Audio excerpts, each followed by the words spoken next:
Welcome to the Meb Faber Show, where the focus is on helping you grow and preserve your wealth. Join us as we discuss the craft of investing and uncover new and profitable ideas, all to help you grow wealthier and wiser. Better investing starts here. Meb Faber is the co-founder and chief investment officer at Cambria Investment Management.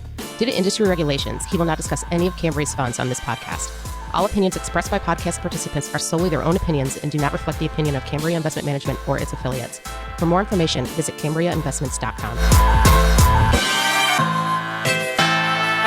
Hey, podcast listeners, we got a great show for you today. Hope everyone is fat and happy and well-rested from Thanksgiving. I know I am. Our guest is a partner and co-CIO of Harding Loevner. Before that, he spent nearly a decade in Hong Kong as a director investment manager of Jardine Fleming, also Kleinwort Benson, and Dominion Securities. In today's episode, we get into some key aspects of Harding Loevner's process and the great deal of care that is involved in defending against short-termism and staying highly focused on long-term investing. We then dive into the influence process has on skill versus luck and investment outcomes, as well as considerations he and his team make to address behavioral biases. Stick around because we then discuss becoming an owner of a football team, introducing quantitative analytics and the similarities that are shared between running a team and an investment shop.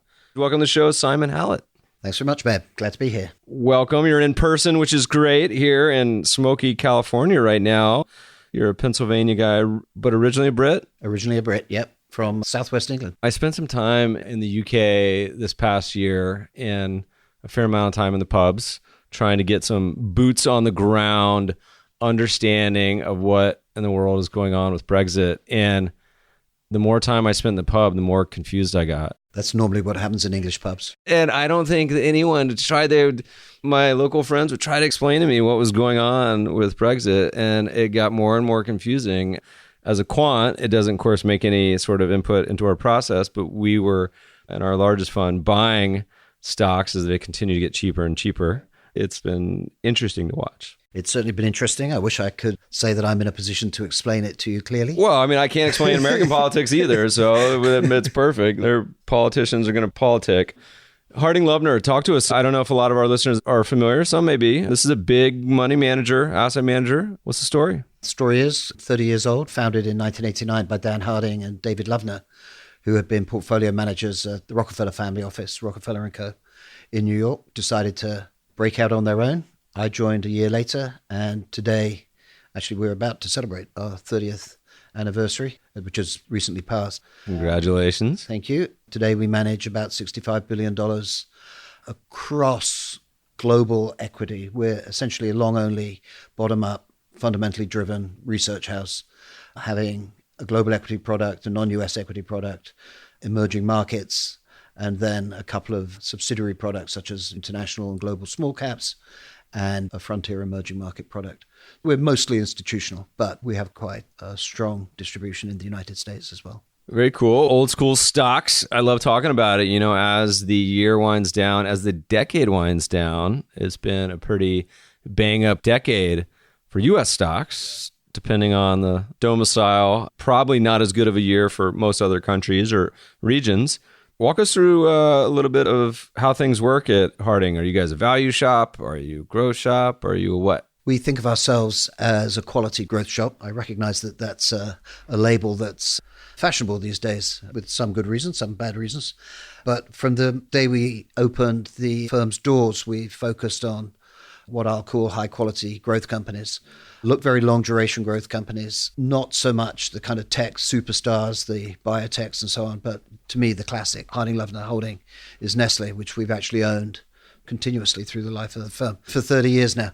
So it's high-quality, long-duration growth, and we find those companies through doing boots-on-the-ground research, and we hold them for long periods. Our portfolio turnover is about 15% a year, so we're really old-fashioned. It'd be fun to know what the bagger status on that is. We did a fun podcast with Chris Mayer, who wrote a fun book, kind of a culty book called 100 Baggers. And the interesting takeaway was it's to really get the massive gains, these 10, 100, 1,000 baggers most of the time. It takes, people are surprised, but it takes a long time. For many of these, it takes a decade or 2 decades to really have the massive compound outperformance. And so many investors, myself included, I feel like it's so hard when you have a gain to want to sell it after it's up 100%, or God forbid 2 or 3 or 4 or 500%.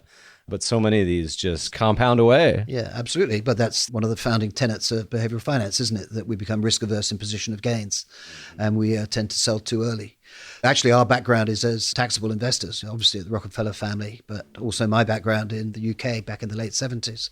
That ability to compound without having to realize capital gains was at the core of our belief that long-term investing was the way to capture market inefficiencies, and that was appropriate for tax-exempt as well as taxable clients. But it really stems from the wish to defer capital gains. Which is interesting because a lot of managers, hedge funds, active managers tend to be tax agnostic in the way they manage their portfolios, with the thesis being that, hey, the clients aren't going to notice that much. And if they do, they'll notice it when they file their taxes and may not even attribute it to us. But in reality, and we talk a lot about this, taxes may be the number one consideration when you look at a lot of these strategies, particularly if run in a manner that's not tax aware. Couldn't agree more. I mean, I think there was a very good article written about 25 years ago by Rob Arnott and Tad Jaffrey called "Is Your Alpha Big Enough to Cover Your Taxes?" And just at the very crude level, I mean, obviously when interest rates as low as they are now, the value of the deferral of long-term gains is much less. But that cross between short-term and long-term is a killer. There's absolutely no way you're going to generate enough alpha to cover short-term taxable gains. So tax awareness is very, very important. At root, I think, having a holding period that's longer than 12 months is at least one way of helping to minimize taxes. Though obviously you can manage them more precisely than that. It's so easy to talk about a long-term approach and so hard for people to actually do it. And I struggle with this a lot and try to design it in, but particularly for the individuals and the advisors out there that operate on timeframes of months and quarters. I mean, year is an eternity. It's a struggle. I don't know if you have any thoughts about it or ways to correlate the two and align them. Well, I think the way we align it is making sure that our clients know that we're long-term investors, that short-term performance is driven by luck, not skill. And we have a whole series of little wrinkles in the investment process that I think makes us focus on the long term rather than the short term, including obviously how we compensate our people. Our people need being paid every year, so they get annual bonuses, but most of our people are partners in the firm. The senior investment professionals are partners in the firm, where quite clearly as a long only, equity only shop, the long term results for the partners is going to be very, very closely aligned with that of the clients. The more trivial level, we don't keep Bloomberg machines around the office. We have two. That's as many as we have. I'm going to give our guys a hard time, so we got to get rid of one of these. I would. We have them in public. I don't even have one. I have a login, I think. So listeners, if you've been emailing my Bloomberg address, I should log in because it's got probably a decade of unread mail. Right, but I'm not even sure that we have individual logins. But we just try to defend our people against short-termism. But the trouble is that this industry is one where a lot of the incentives are about transactional activity and very few incentives are just to be long-term holders. The most sensible comment I ever saw about this was actually from one of my colleagues who was at trustees meeting of an endowment, which we've acted for a number of years. And he was talking about Nestle and how we've owned it for 30 years. And the trustee said, why the hell should I pay you guys X basis points a year to own Nestle the whole time? And his answer, my colleague's answer, was because you wouldn't have done. And of course, Nestle has compounded, if you tax the dividends and reinvest them, it's compounded over all long-term periods at about 12%. So that ability to withstand the call to action from market commentators and so on, I think is a very, very powerful one. And you can really only build that, I think, over time. As you say, it's very, very difficult to defend against it. I think Warren Buffett or Charlie Munger always say, it's like baseball, except you get as many strikes as you like. The trouble is everybody in the bleachers is yelling, swing, you bastard, swing. So we make sure that our people know that we're in this for the long term, that we don't like to see specific trading and so on. And then we defend ourselves by not having CNBC on in the office. Well, that's the one I can align with. We have a TV, but it usually only comes on during sports. Talk to me a little bit about y'all's process. So, all right, it's growth and it's quality. What's the kind of investment framework? How do you guys go about putting together portfolios? It's very standard. We care about growth, we care about quality, and we do care about price. So over the life of the firm, we've been described as growth, as value, as GARP. Today, we're, I think, pretty clearly what's become known as quality growth managers. But we do pay attention to price. So it's a very standard kind of process. I think what's more interesting about it is the details rather than the actual structure. But it's a very standard structure. We start off with a universe. We define that universe pretty objectively. It's life at Harding Loevner has got a bit more systematic, if you like, over the last 30 years, as you can imagine. So we have quantitative metrics for identifying quality companies. We bring them into our research universe. We do the research. We do valuation work. The portfolio managers are then essentially given a list of qualified companies that have been researched and valued. And from that, they build relatively concentrated portfolios. So we have portfolios mostly between 60 and 80 names. But it's very much a standard qualify, do the research, value, buy, and then control for risk. We use a pretty standard multi-factor risk model to identify risks.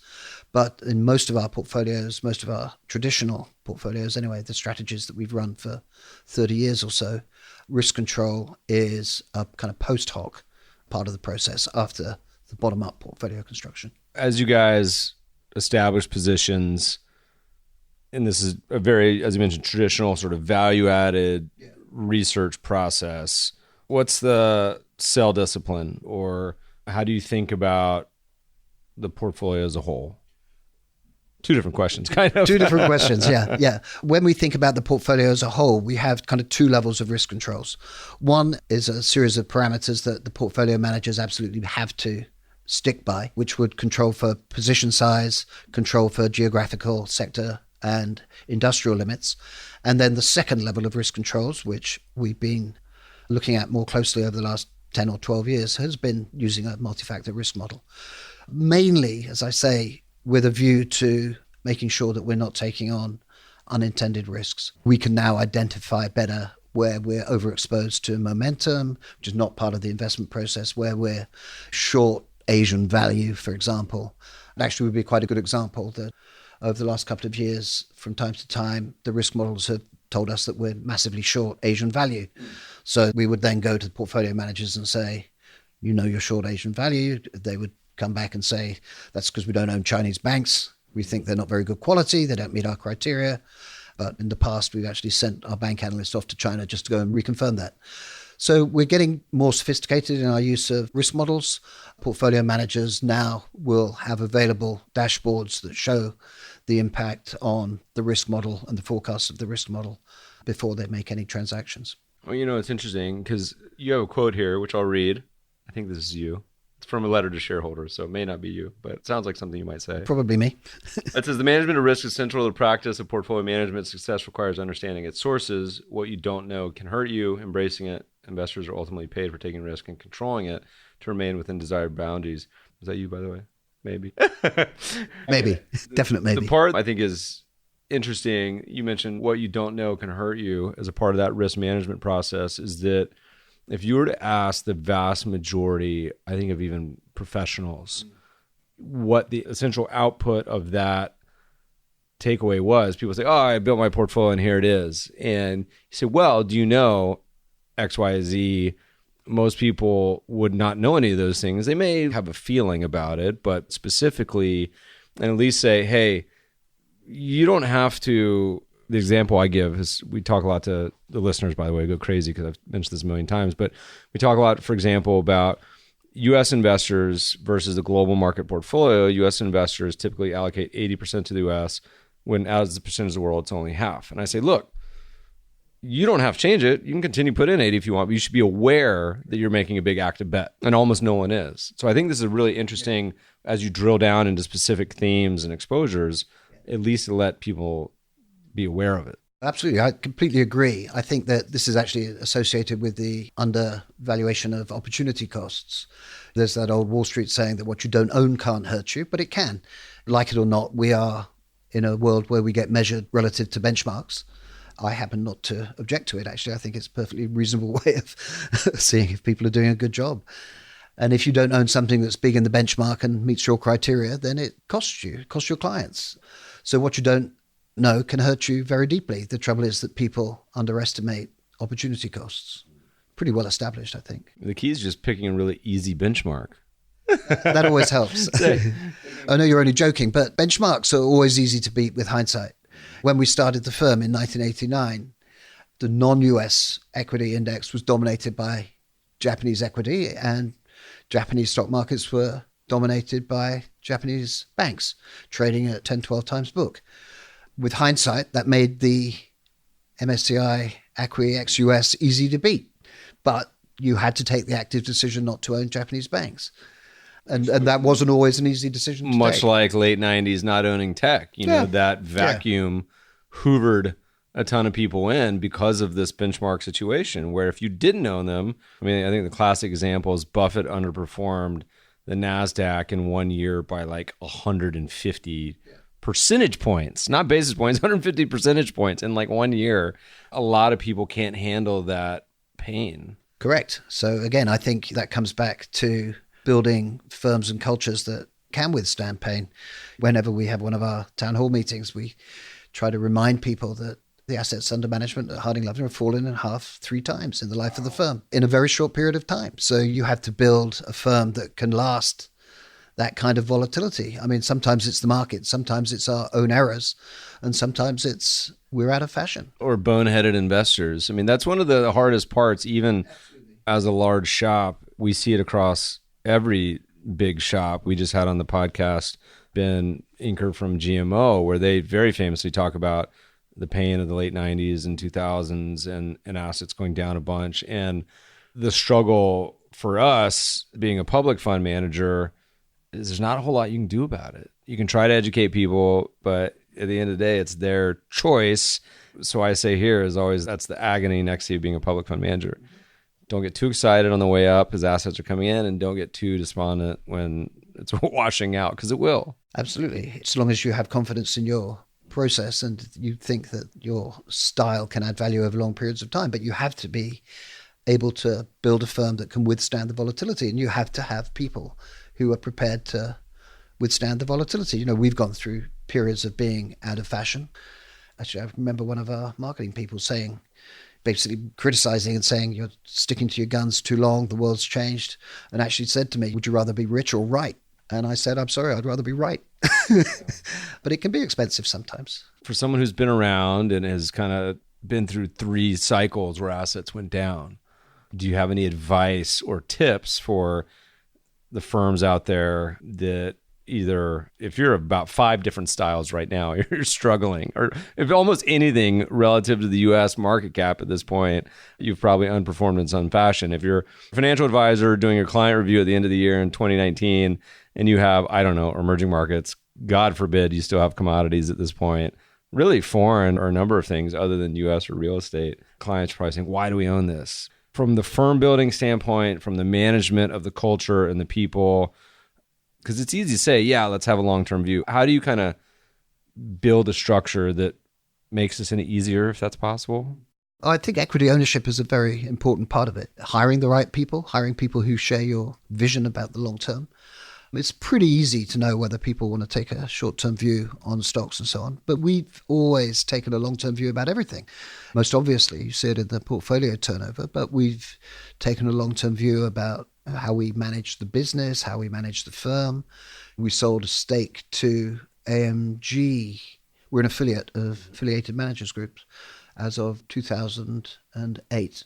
So we're now 11 years into it.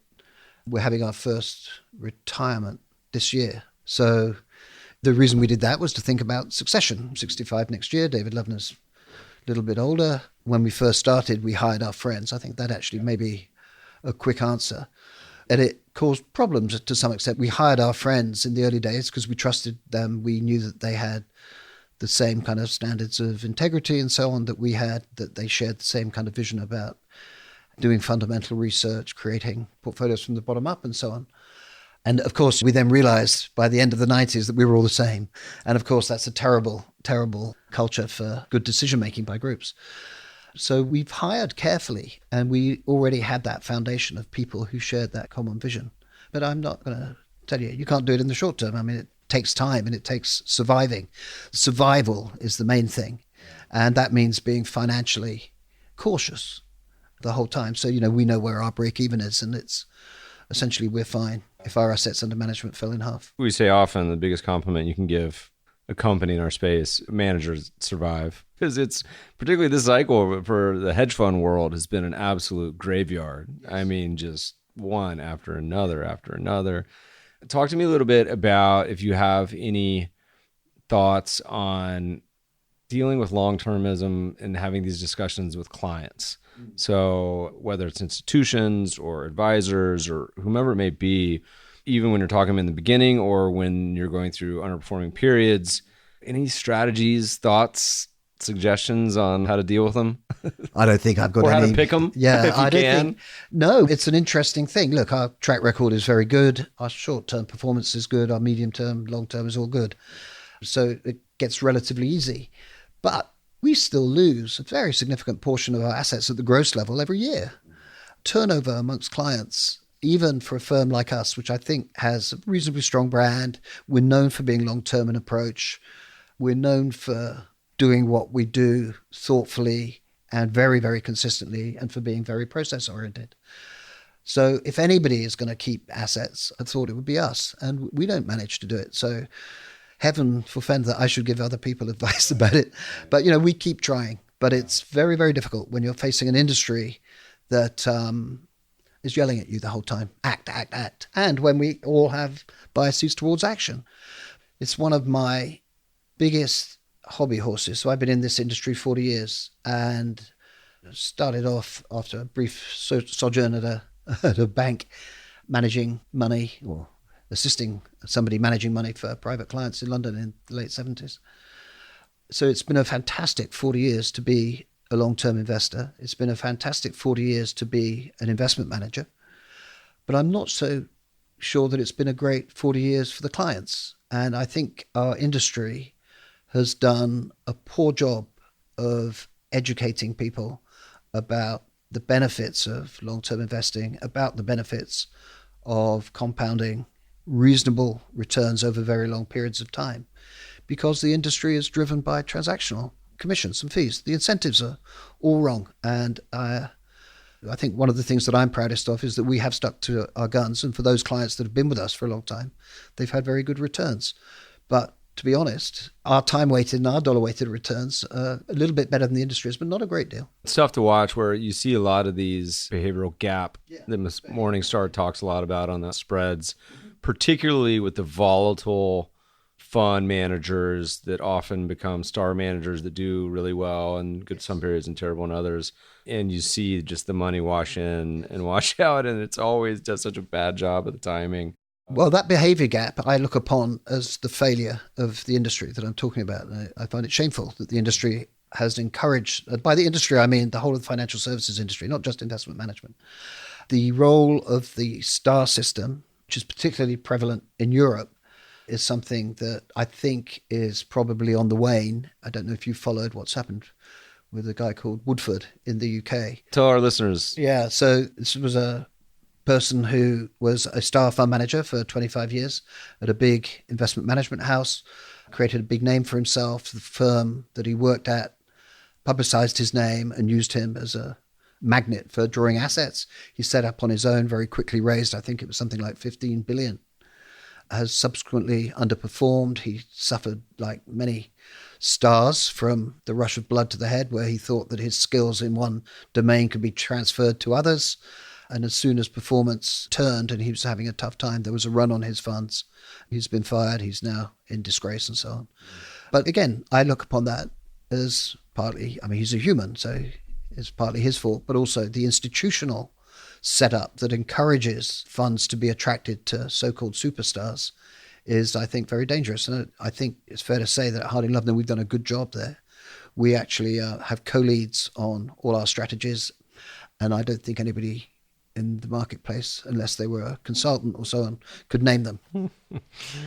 It's a weird setup because, look, we have no salespeople, so I can't talk. But the challenge with, you talk to every fund management company, it's easy for the marketing people to sell what's working and doing well, and they can't sell the stuff that's doing poorly. And as we often know, many times strategies and asset classes go in and out of favor. And so I often tell people that We have one fund that's just been absolutely atrocious. But as far as strategy and everything else, like going forward, I think it's probably be one of my favorites. But trying to have that conversation with any end investor, it's just, it's like they don't want to hear it. And so it's a challenge on the education, but also on the management side for advisors because of their career risk. And that's where it gets tough because they have to deal with it too. And it's just, at least here in the US, I think there's such a educational gap on investment knowledge. It makes it really almost like an unwinnable situation. It certainly seems to be unwinnable. Again, we communicate with our clients. We think, well, we constantly emphasize the long term. But as I say, the impact on client behavior is not quite what we would have hoped for, let's say. I should just say that it's not just in the US. It's our client base is a global one. About 2/3 of our assets under management are from US high net worth and institutional, but outside the US, about 1/3 of our AUM is entirely institutional. And we have the same kind of short-term performance chasing issues with a lot of them. Not all, but I think there's a general myth that the retail clients are the short-term trend chasers and the institutions are much more sensible and long-term. And frankly, that's not been entirely our experience. Obviously, there are some exceptions, but we're all human. Humans are herd followers. People like to extrapolate from the past. People overestimate the role of skill and underestimate the role of luck. And I think all this leads to people chasing what's recently been hot. It's a huge problem. Yeah. We used to talk a lot about, I wish there could be ability to lock people up. Back in the day in the US, we used to have pension funds, which you don't see as much anymore. And so I almost wish that would be an option to say, no, you're locked in for 5, 10, 20 years, whatever it may be. But talk to me a little bit about skill versus luck. This is something that's of particular interest. Maybe we talk about how you guys think about it, how you talk to clients about it. Certainly, I've experienced it personally with our firm and management styles on a couple occasions being very fortuitous and not. Any general thoughts? I have to credit Michael Mauboussin, who I think has probably had as much influence on our firm as any individual, with possible exception of Danny Kahneman. And I always want to be careful to acknowledge the role that Michael's had. We've met a couple of times. He's a friend of one of my partners. And I always say I find it astonishing that you can buy the collected wisdom of Michael Mauboussin with specific advice on how to run an effective investment process for the sum total of about $50 on your Kindle. Best value out there, I think. Unusually, we've actually done something about it. So the whole of our investment process is about process rather than short-term outcomes. So we don't, when people have left us, nobody's ever left because of bad analytic results. People have left because of not wanting to stick to our investment process. So people know that we're process oriented. We know that short-term results are driven by a mixture of luck and skill, but we think it's that process that in the long term adds the value rather than individual skill. So we keep data. We're old-fashioned discretionary managers. We were in the past, but there's absolutely no doubt that over the years we've become more systematic. I think I may be stealing from you or Michael Mauboussin this time as well. There's the kind of quantitative versus fundamental, and I kind of prefer to think about it as systematic versus discretionary, where a discretionary manager is somebody who has a great intuition, goes out and buys the stock, and a purely systematic one is somebody more like you, who I've heard you say you don't even know what's in the portfolio. So that emphasis on process, I think, is at the root of it. And you have to go through individual decisions and look at them. Every time we buy a stock, we believe that it's going to outperform. Our analysts are incentivized to outperform their sector benchmarks. They're organized by sector. Portfolio managers are incentivized to outperform the global equity benchmarks, or the appropriate one for their strategy. But you cannot look at individual outcomes. This is what Annie Duke, I think, calls resulting. So we will go through and examine good outcomes and bad outcomes and seeing whether they were the result of skill or luck. Quite often when our analysts write very structured but really fairly traditional company analyses outlining the investment thesis, but a company's stock could outperform for a completely different reason. Luck. Or it could be that we got everything about our insight correct and were duly rewarded with a good result, which would be skill. Same when things don't work out. So we now know that I think I'm not entirely exaggerating, but over most time periods, over every year for the time we've kept data, which is nearly 20 years, our analysts in aggregate have outperformed. On average, our annual outperformance, no costs involved, so this is not a very sophisticated measure, is about 400 basis points. And every analyst has outperformed his or her benchmark. So something is working. I mean, over this period, understand about the dangers of P mining or P-stat mining, whatever it's called. But we have had results that from the investment process that have been consistent across time and consistent across people. So we're either really, really good at hiring, or we are very, very good at taking, hardworking, sensible, intelligent people and fitting them into a process that helps to add value. And I know how we hire, and it's as chaotic as anybody else. Yeah, what's the process? Give me some hints. Look, you can hire, actually something that's on my mind. I've got a couple of ideas about how we can make it better. I think the biggest problem, I was just rereading some of that Keith Stanovich work on rationality versus intelligence. What's quite clear is that good investing is about the rationality quotient, not IQ. People who want a job because they're smart and hardworking, it's table money. So finding some way of testing decision-making abilities, I think, would be a good thing to be able to do at the hiring stage. But no, I think the only thing we do that is a little bit different is that we have a system whereby people interview independently. A candidate comes in, he'll have 10 meetings with interviewers, each of whom has to give their hire or no hire decision immediately afterwards. And we keep data on how that works, but it doesn't show any particularly meaningful patterns. What we don't want is people being biased by each other's. So independent decision making, and then the CIOs make their own minds up. But no, we don't have any particular skills in hiring, I don't think. But I think the evidence is, certainly it's statistically significant that we can take people who are reasonably well qualified and turn them into effective analysts. Put them in the right structure. Put them in the right structure. The right tools. Very structured. Yeah, maybe that's something that I haven't emphasized enough when I talked about our investment process. It is very, very structured. So it's that standard 4-stage, but everything that we can make consistent, we do. So we don't argue about discount rates. I don't know whether the equity risk premium is 0 or 800 basis points. In the last 20 years, I've heard it described as 0 and 800 basis points. So I'm not going to pretend I know what it is. So let's not argue about it. Let's just make it consistent. We have certain ways of adjusting for different regions and industries and individual companies, but essentially it's laid down. The things that we're looking for in a company are laid down. The things that the portfolio managers are allowed to do are highly constricted. Our senior portfolio managers are early to mid-60s. They've been very successful. They've made a lot of money. They have high status in the firm. They're kind of wise men of the industry now, and mostly men. Yet they're not allowed to buy stocks that haven't gone through the investment process. They'd be fired the next day. So they don't.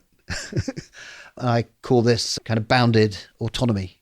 And it's one of the interesting things, I think, as you move across that spectrum from discretionary to systematic, that you're essentially curtailing people's freedom. And that makes it really, really difficult in an industry that values stars. It kind of values gut feel and intuition. Maybe the biggest management challenge is saying to people, you can't do that, because they will always think they know better. Yeah. So I think that curtailing freedom, making pre-commitments, writing them down and holding people. But I feel like it helps too, because it gives you some sort of framework and expectations. Otherwise, it's kind of like a wild west of, it's like a kid who has no boundaries. You're a parent, and most children want to have some structure. Otherwise, they have so much uncertainty about what they don't know what they should be doing. How many children do you have there? I got a 2-year-old. Yeah. Trust me, he won't want, he's not going to tell you he wants structure. Yeah. And it's the same with investment professionals. They always want a little bit more freedom to do.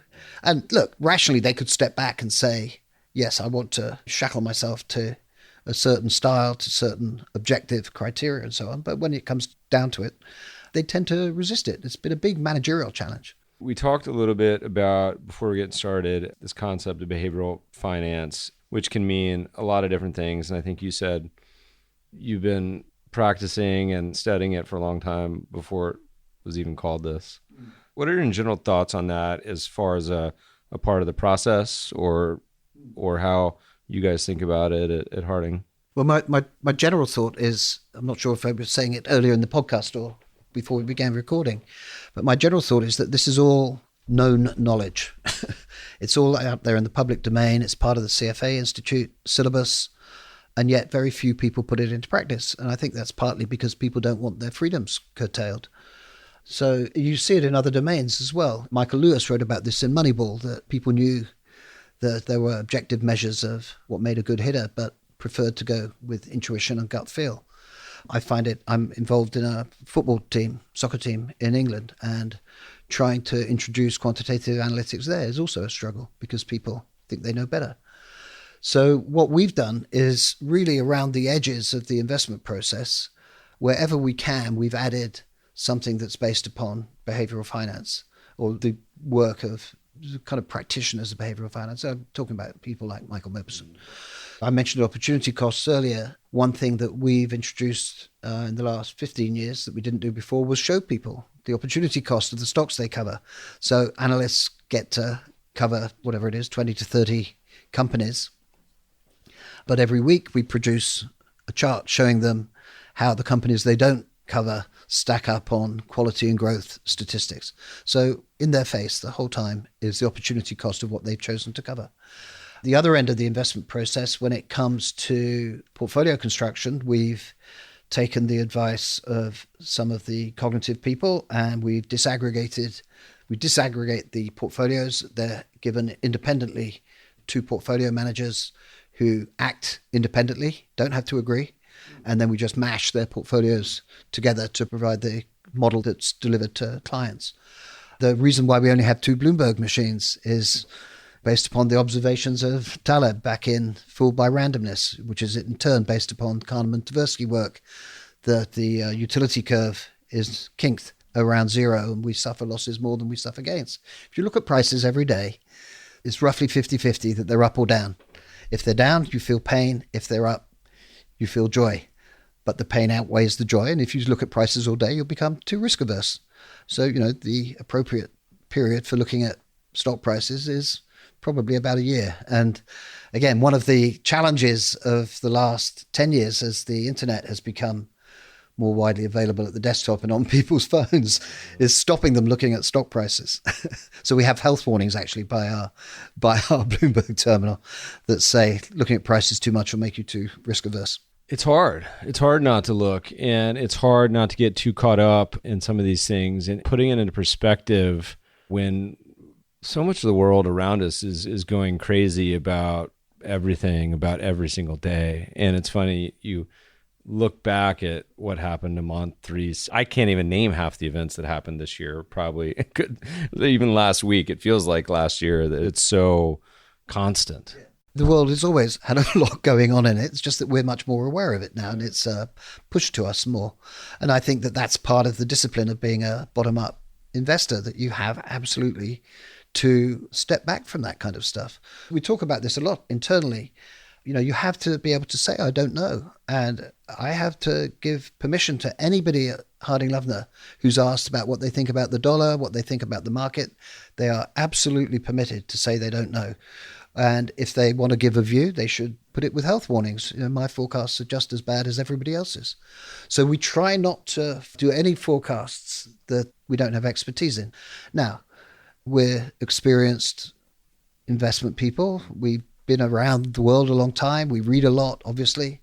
So we can't stop ourselves having views. But when we tell them to people, we make sure that they know that they're only views. And, as I sometimes say, our views on macro events are free, and that's the appropriate price. Well, I like to say, people always love to talk about it. And I say, look, my preface is what I'm about to say has no impact whatsoever on what we do. But I will gossip all night if you want about this, that, and the other. But just FYI, it's got no impact on our portfolio design. Absolutely. So we have to be disciplined about not letting it impact the portfolio. And when we're talking, I think Barry Ritholtz actually has a good structure for this. I forget exactly what he says, but if somebody asks him, what do you think the dollar's going to do? His response would be, well, If I give you my view on the dollar, are you going to do anything about it?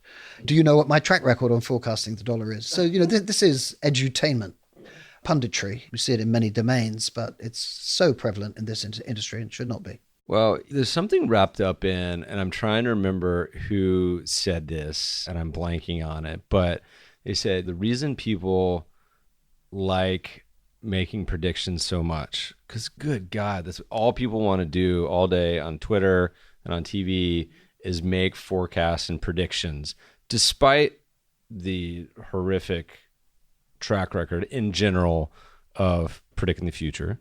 They said people love doing it because, one, they like to be right, so that just checks that box, but then being able to go back in time and say, see, I told you so, it's like being right squared. It means you say, I was right twice. Not only was I right about the event, but I told you back then. That's how smart I am. I predicted the future. Right. But people never tell you the predictions that didn't come about. I mean, the fact that people like predicting, I never quite thought of it like this, but there's a reason why we're so addicted to gambling, which is essentially a prediction the whole time, that where the results get reinforced by cash payments. Everybody knows rationally that those cash payments net out as negative, yet gambling is still incredibly popular. If you asked every sports gambler you know and say, to be honest, friend, how much money do you think you've lost gambling on sports in your life? I mean, almost to a T, all of them say, oh, I think I probably break even. Almost every single one I know. I'm very honest. I say, I'm sure my expected return is like, not even just the VIG. I'm like minus 20 on every bet, 20%. It's so bad. At least I'm honest about it. That's why I bet $5 per bet. But what's the pleasure you get out of the bet? Oh, a lot. Way more than that. I just like irrationally cheering for the Denver Broncos, who are 2 by the time this publishes, probably 2-10, but 2-6 this year.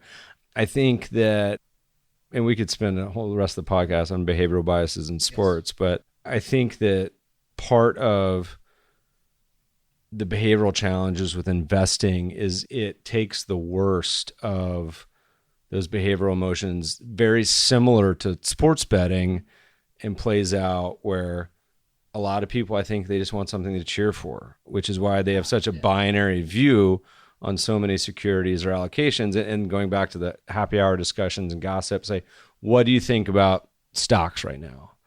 Because they either want to be in and cheer for them and go out, or out, hope they crash, go down. There's no in between. And so there's no halvesies in that world. Again, the interesting thing about behavioral finance, in some ways, as I say, it's interesting to me that very few people have adopted the findings into their investment processes. As we have tried to, we can still make a lot more progress. But if you don't adopt them into the process, you are going to be victim to those biases. Just hear Danny Kahneman talk about his own biases and how difficult he finds it. I was just listening to him the other day, actually. He was being interviewed, I think, on the Farnham Street podcast. Do you mind me mentioning? Yeah, they're great. Mike, can I mention the opposition? Shane's great. No, we're all pod buds. Yeah, good. And he was saying that he was a consultant and he gave various pieces of advice to these companies that asked the world's greatest living psychologist in for advice, and nobody ever took any notice of him. And he appeared completely unsurprised by that. So, funny enough, in that podcast, he was talking about something that he was talking again about pre-mortems, which is something that Michael Mobison's always asked, and we actually will be introducing those much more formally into our investment process. We can still learn, but you've got to do something about it. You've got to put those shackles on, and people don't like it. We talk a lot about, try to, at least with clients, about expectations. Yes. And we very often will be chatting with clients, says, Meb, I bought your fund in the last 3 months. I bought it 3 months ago and it's not doing well. And I say, you think that's bad? You should see what can really happen. And almost always they're surprised by that statement. Say, well, look, this is what's happened in the past. This is how bad it can get. So we're nowhere even close to that. And to be clear, at some point it will probably be worse than what's the worst we've seen in the past. And we always joke, you don't see many client letters, which is like, it's okay, clients. They always say, it's okay, we've seen this before. You never see the ones, it's okay, we've never seen this before. And by definition, that's going to happen at some point. I think that's right. But it's also the case that people claim they want diversification, but they never look at the whole portfolio. I think that's actually one thing that I know in my own personal finances, which are mostly the kind of typical investment manager mess. But the one thing I've been good at is looking at the whole portfolio and not caring about the individual holdings. I think that's a very, very important thing that people could do. clients always come and focus on the worst name in the 50 or 60 stock portfolio. And they kind of assumed that somehow that was the result of your stupidity, whereas the great performing ones were the result of your skill. The old joke that two kinds of fund managers, there's the skillful and the unlucky. It's an extraordinary thing, but paying attention to the whole is absolutely critical. And again, that's something that I think we've been quite good at. We get about 53% of our decisions right. And we've got this long-term track record by being wrong. That's great, because that's so many investors, we talk about this in the trend following world, expect that that's the big, I feel like a lot of rookie investors, early investors think that's the stat they would most care about, is percentage being right, when in reality it's, you want to be really right when you're right. Correct. And the Correct. Nestle's will outweigh all the ones where you may have just been marginally wrong or only slightly right. Or yeah, no, you can clearly even build a very good wrong. track record about it being right much, much less than 50%, so long as your position size and the magnitudes are working in your favor. No question. I feel like so much of the challenge on the behavioral side is how people frame their investments, where you see, at least I think theoretically, a lot of investors behave better in target date funds where it's somewhat automated, or they view it as almost like retirement or pension. It's when they start to segment a lot of the investments. Exactly.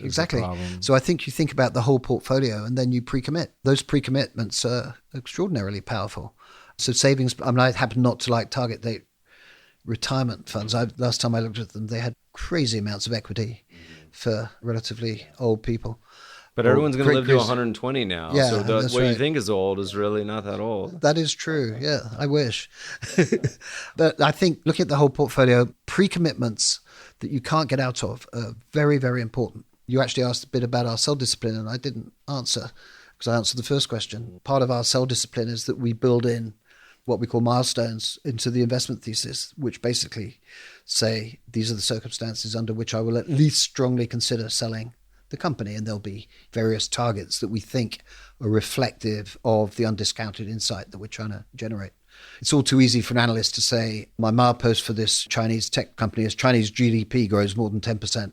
There's no insight there. So make it something insightful. Right. Well, and it's easy to get sucked into that point of trying to move the goalposts once they get there. And so having what you guys have, which is a very structured written process, I think also applies to individuals with a portfolio, where we say this, I think 1 out of 30, maybe 1 out of even 50 has an actual written investing plan, or institutions call it a policy portfolio, that kind of lays out what to do in these situations. And so very similar for you guys in stocks, you say, look, if XYZ happens, we'll reevaluate or maybe sell it. But the portfolio, let's say you own a portfolio, and let's say you own gold, and it goes up 50% or down 50%, you should have written into your plan, hey, I'm just going to rebalance once a year, and that's that. Whatever it may be, it doesn't have to be complicated. But what you don't want to be doing is have this melange of investments and shoot from the hip when... No, I agree. Well, again, Danny Kahneman is very clear about this, that you can't trust your intuitions. And so to me, an investment process is about having judgment confined to the place as limited an area as you can. And there's absolutely no doubt, as I was saying earlier, that the arc Harding Loevner in our investment process has been restricting people's freedom as we've learnt more effective places in which to do so. As the last 20, 30 years, there's definitely been some shifts in the fund marketplace. I think particularly in this cycle, you've seen a lot in the media about the Death Star of Vanguard just blowing up a lot of traditional businesses. How do you view, if you do at all, any shifting landscape or sands on kind of what's going on in this cycle, or even just the last few cycles in the asset management world as we turn our eyes to 2020 and beyond? Are there any general thoughts from y'all's perch? I mean, I think the biggest thing that's been happening in the asset management market, investment management market over the last 5 years has been this active to passive debate. We're active managers, so bias alert. But we obviously think that it is possible to be a successful active manager, that although the arithmetic, Bill Sharp arithmetic of the industry being unable to outperform after fees is obviously very powerful. But it doesn't mean that some managers can't outperform consistently. Whether the clients can find them and stick to them is a separate and critical matter that we've kind of touched on. But I think what's going to happen is that it's going to get tougher. This is the paradox of skill that, Michael Mauboussin has written about again in The Success Equation. And I think he gave it that name, but derived the concept from Stephen Jay Gould, the biologist. So the paradox of skill says that as overall skill levels improve and relative skill levels converge, that outcomes will be driven increasingly by luck. Michael uses the example of baseball and why there'll never be another Ted Williams, because the variability amongst performers has decreased. I like to use the analogy of having a sprint with half a dozen clones of Usain Bolt. So identical skill, not identical, but one will finish the 100 meters 100th of a second ahead of the other because he gets a puff of wind at the end of the race or something like that. So it'll be luck. And of course, the result of a single race will not give you any insight into the result of the next race. And I think that we're going to face that problem with active managers. That I kind of seen some commentators say that as the dumb money goes passive, that it'll make it easier for active managers, but I don't think that's the case. I think that paradox of skill would suggest that the variability amongst outcomes is going to increase and there's going to be more luck involved. The critical thing is that you just have to keep getting better. And again, I think one thing that I'm proud of is that we recognize that we're not perfect and we will continue to strive to find places where you can improve. But again, it's partly a cultural thing. We like to talk about sources of edge, and we think that there is an organizational alpha that comes from your culture that enables you to withstand the pain of being an active manager, but you've got to keep getting better.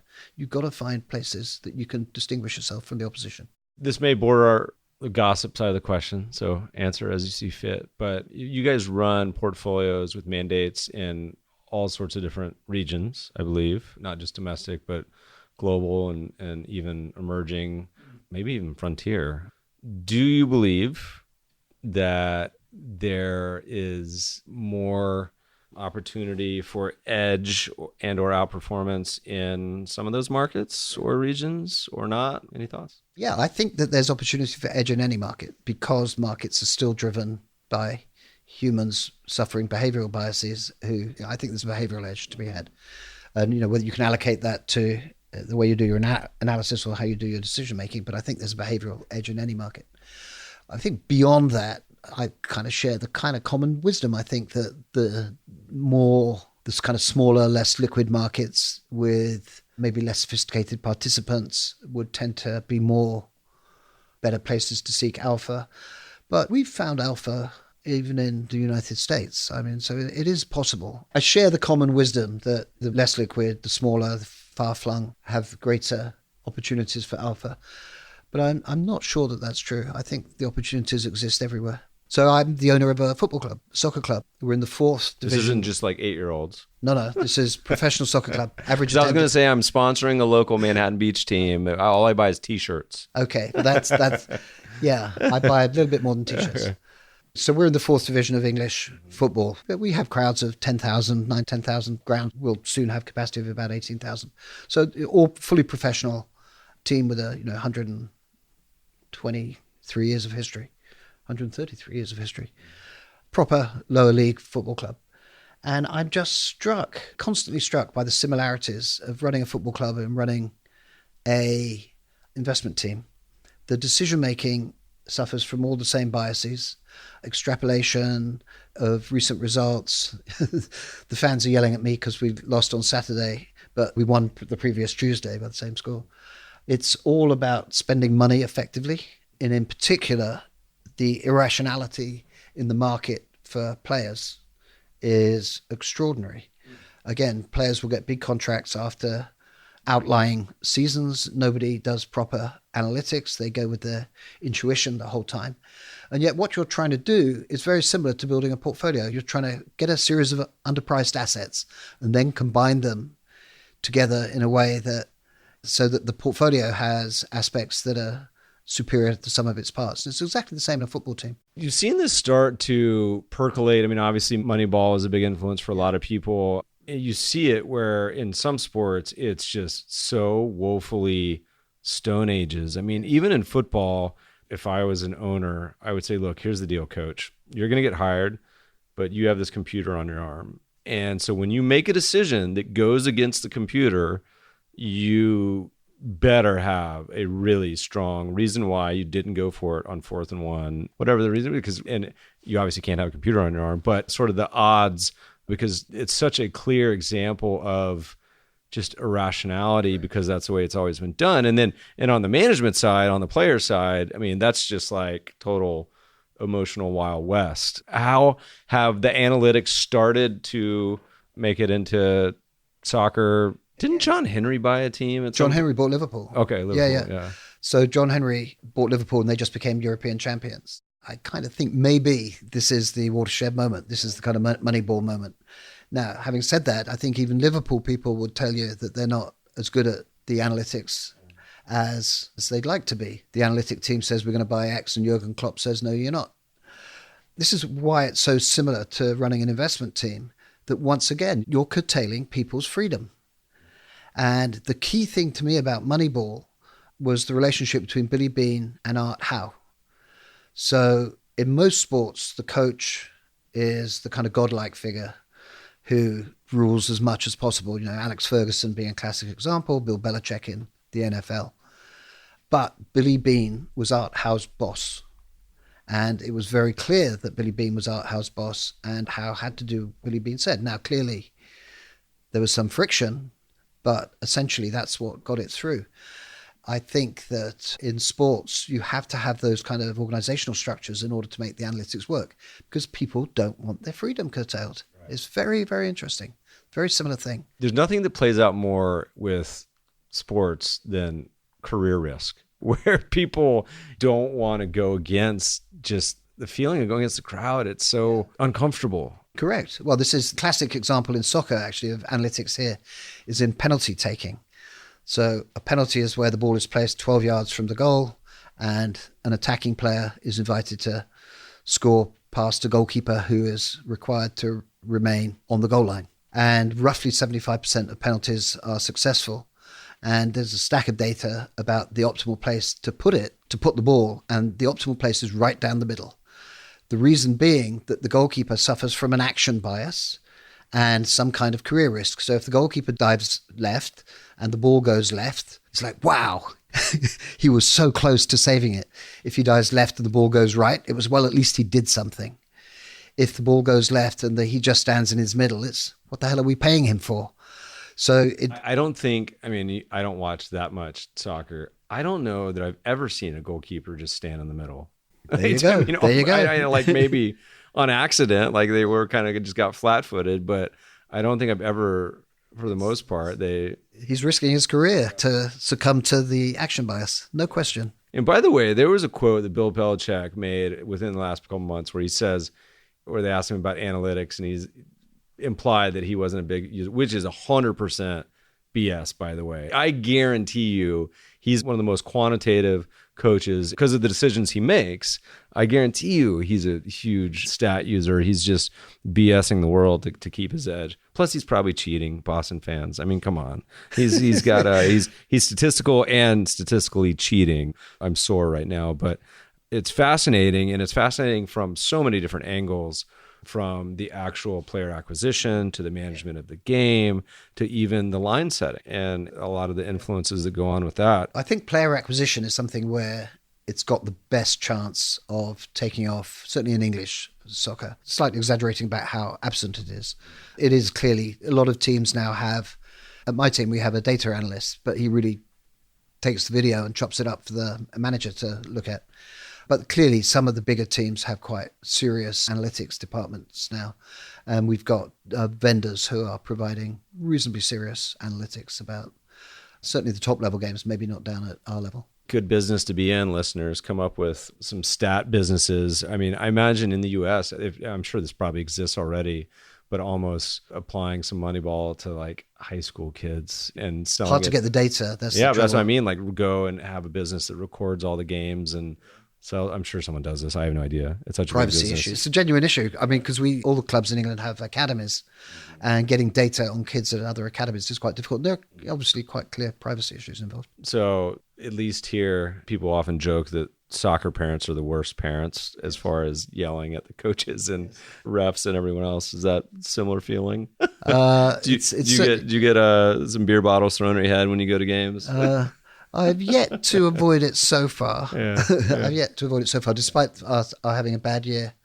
But football fans, soccer fans can be highly vociferous, and it's not always polite language, always an issue. I don't know why soccer parents are so bad in this country. I used to coach girls soccer, under 6 girls soccer back when my children were under 6.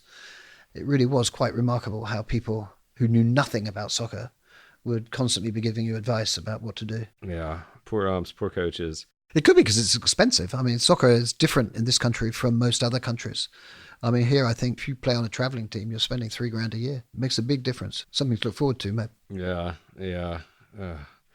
Look, this has been a lot of fun. Let's touch on a few other things. First, you mentioned a lot of good books, inspirations, ideas. Any other resources that you think are particularly insightful or have really guided some of the beliefs on anything? It could be books, articles, concepts on books. I've mentioned Michael Mauboussin and can't praise him enough. I mean, if you read his 4 books, I think you'll get a step-to-step guide of how to run an investment process, or basically how to make good decisions. Thinking Fast and Slow is obviously a kind of nice summary of Danny Kahneman's embarrassingly work. have never read that But yet. if you've read the derivative works, you're fine. I mean, it's a good summary. Sitting on my shelf. I'd recommend it to anybody. The work of Keith Stanovich, I think, is not as well known. I read everything on a Kindle, so I don't see the spines lying around. I can never remember titles. But if you look for Keith Stanovich, you'll see that he's written a number of works about the importance of rationality, pure IQ. So it's basically how to measure. He even has one about actually how to measure good decision-making versus brute intelligence. And I think at root that's something that's important. On the kind of cultural side, I've always liked the books of Jim Ware, W-A-R-E, who has written a couple of books about the culture, really, of investment teams in particular, which I've found influential when I read them 15, 20 years ago. I just read a very good novel called The Long Petal of the Sea, El Lago Petalo del Mar by Isabel Allende. Don't know it. It was a good one. Good. I like to listen to podcasts. I drive an hour to and from work every day. And I'd recommend podcasts when driving to people because I have a theory about bandwidth. I think that if you're doing an activity that takes up a certain part of your bandwidth, you can then fill the rest of it and your attention doesn't wander. I find if I listen to podcasts at the kitchen table or on an aeroplane, either my mind wanders or I fall asleep. So driving is perfect. And I find my retention of stuff on podcasts that I listen to on the daily drive. And my favorites would be the ones that I'm sure that your listeners, I like yours, I like Shane at Farnham Street, I like Barry Ritholtz's, Patrick O'Shaughnessy, the usual crowd. My worldview I get from Econ Talk, Russ Roberts, which is just a wonderfully engaging interviewer. I wish that he would interview more people that he violently disagreed with.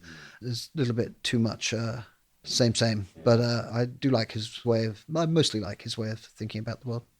I don't have a long enough commute. These two crazies commute from Irvine, so they have like 3 hours of the car per day. Well so worth they should. I know. Yeah.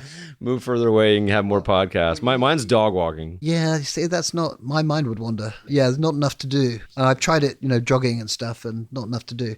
Driving takes up quite a lot, and so there's nowhere for your mind to wander. Oh, sorry, I'll tell you one more book. I forget which edition it is, but this was one of my first introductions to behavioral finance.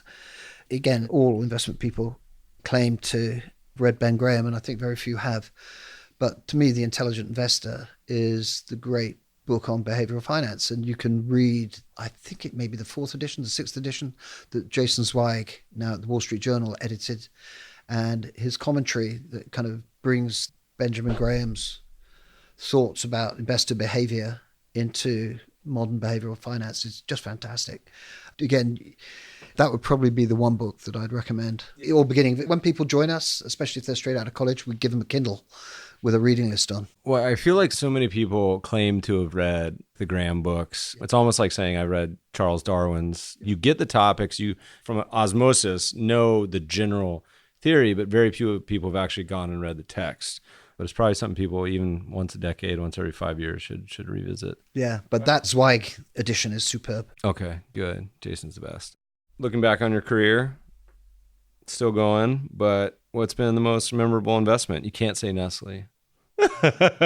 You personally, you with the firm, good, bad, anything in between? The two great investments I made were both in the early 80s. I mentioned three.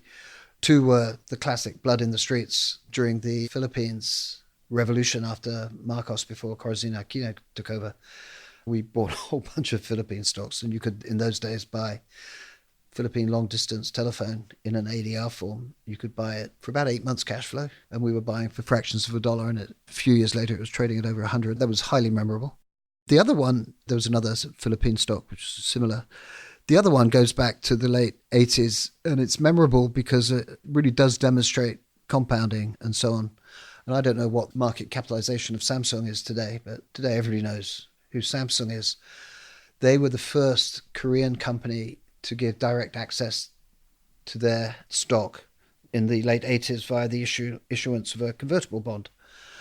And so we're talking 32, 31 years ago, roughly. So not two careers. Total size of that issue was $20 million. And that just always reminds me of the power of growth and compounding. On the bad side, talked about the near demise of value shops in the late 90s. We actually came through the tech crash pretty well, as you'd imagine, paying some attention to price.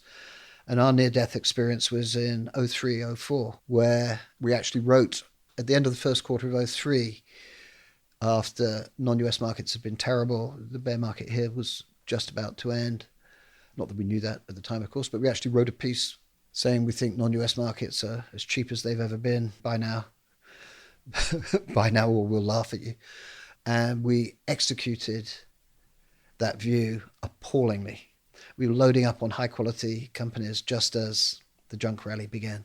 And I think we underperformed over the next year by about 1,200 basis points. That was memorable. It's hard in that sense, though. I always think back when you do bounce or come out of the big bears or those markets, the junky stuff. We have an old post going back to around the financial crisis, maybe it was the end of 2008, and said, is it time to do a Templeton, where he had, during the Great Depression, could be getting this wrong at this point, it's 10 years ago I wrote this article, where he bought every stock on the New York Stock Exchange trading below $1, below $5. Some just saying, look, everything has been destroyed.